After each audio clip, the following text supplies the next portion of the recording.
Hello po mga kalingap, welcome back to my YouTube channel, Indiano Bicolano. Ngayon po mga kalingap, dito na tayo dun sa bili natin na lupa dati.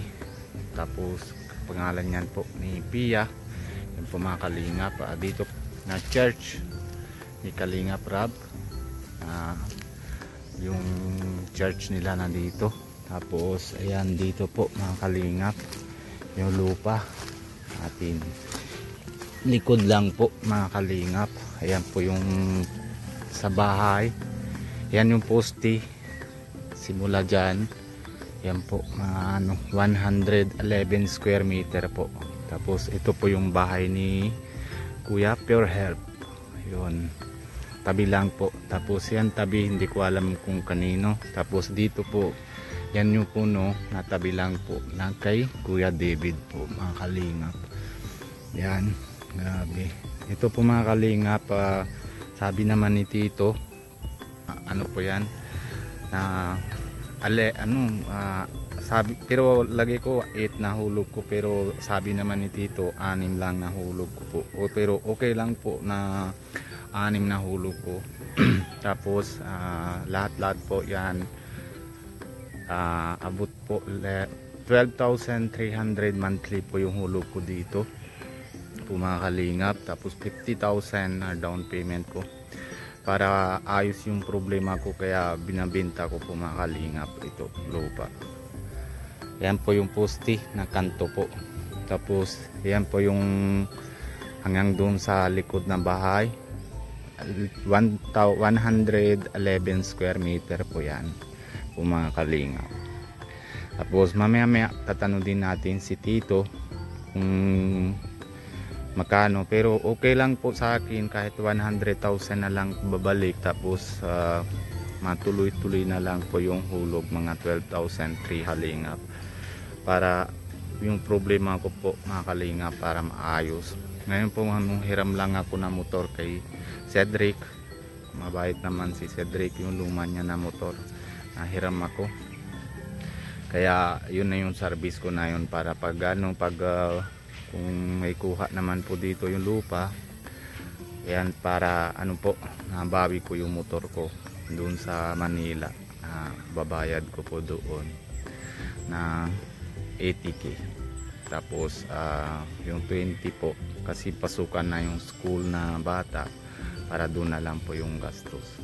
Tapos tanong ko naman na yun si Tito kung ano po pwede gagawin yung pupa solution. Tapos ayun na para ayos na yung na usapan namin mamaya, para kung ano po tawag yan, kung may gusto naman po na dito na lupa na ito natatabid, tapos matabi lang din ng kay Kuya Pure Help, malapit lang po, isang luti na lang nasa gitna. Ito po yung kalsada na papunta doon kila Kuya Pure Help, paayos pa yan po.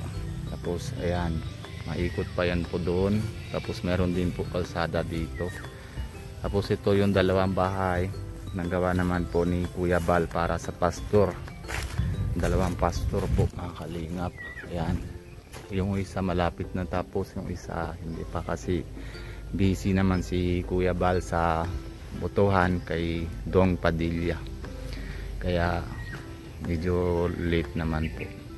Ayan po, yan po talagang kay David, dalawang luti po yan na hanggang doon sa dulo. At tapos yan isa. Tapos ito po yung sa atin. Kung sino po mga gusto po mga kalingap, pa-chat na lang po o comment na lang sa video na ito.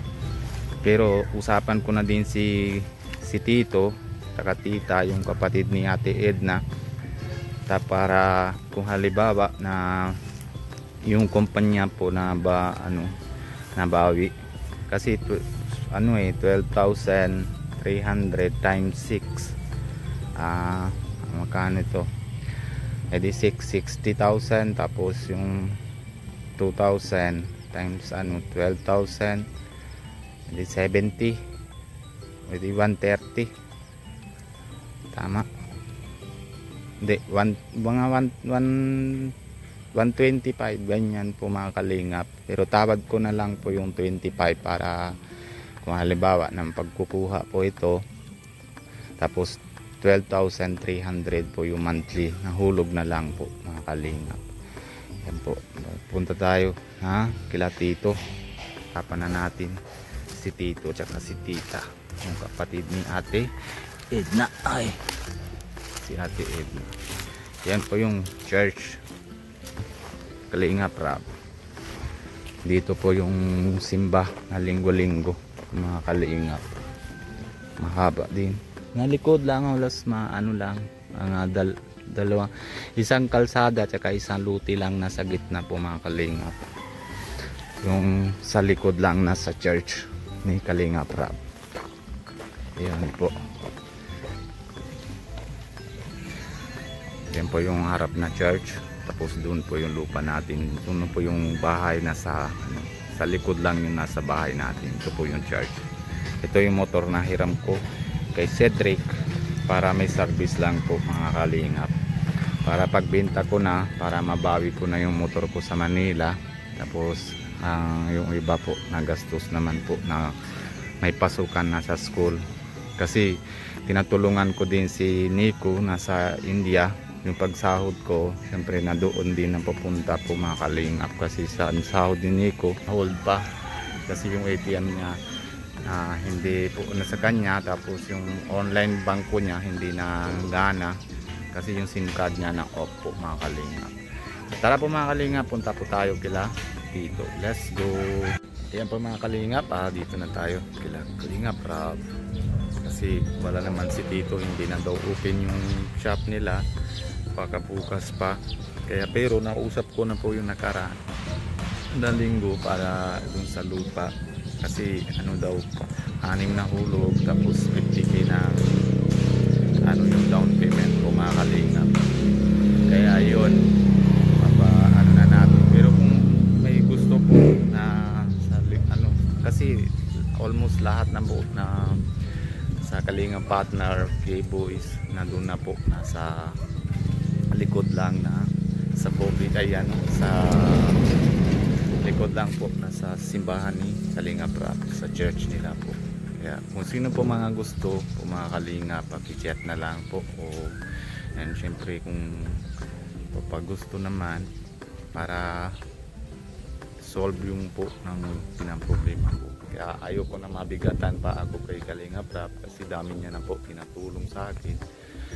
Pero ano lang, kaya gusto ko lang, binabenta ko na muna yung lupa. Tapos yun lang po mga kalingap, kung sino po gusto, chat na lang, and kung gusto naman po comment na lang po mga kalingap dito sa video na ito. Hanggang dito muna po tayo mga kalingap. Paalala muna tayo kay Kuya Rab, kay Kuya Bal Santos Matubang, and si Ate Edna Vlogs, lalo na po kay Pogi, kay Kalingap Rab, and Kalingap Tiap. Siyempre lahat naman po mga T-Boys, pag-suporta din natin. And siyempre si Kalingap Nico nasa India po, pag-suporta din natin sa kanya sa channel niya, para yung tinatulungan niya na po sa India na Pinoy, na para dire-diretso na po, para mahuwi na po agad. Kaya yun. Tapos kung bago po kayo sa channel ko, Indiano Bicolano, pag-subscribe po, and huwag niyong kalimutan na pindutan notification bell para lagi po kayo na-update kung anong ginagawa namin po araw-araw. Kaya maraming salamat po. Bye bye po. God bless you. Love you all.